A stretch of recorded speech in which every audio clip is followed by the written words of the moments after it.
And now we'll take a look at 17. 17 was answered correctly 72% of the time. 72% of the time.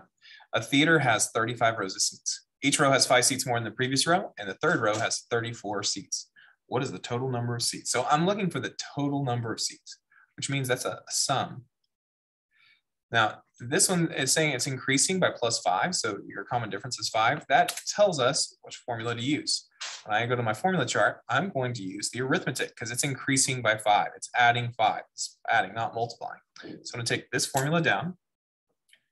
AN equals A1 plus N minus 1 times D. And since it's a sum, we're again going to replace the AN equals with the sigma. We're starting with 1. And I'll put a parenthesis around this whole thing right here. And so A1, let's see if it tells us the third. It doesn't tell us the first term or the first row, but it does say A3 equals 34. You can use A3.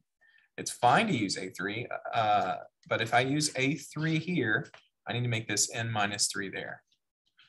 So the N minus 3, we know our common difference is 5. I want to put that in parentheses.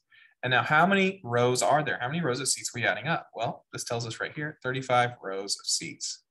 So I'm going to have 35. So let's go over to our calculator and plug these in. So SUM from 1 to 35 rows. The third row, which is the first row they gave us, had 34 plus, and it becomes N minus 3. Remember, anytime you do a sigma, you do not replace the N. And this is going to be times 5. Our answer is 3,815.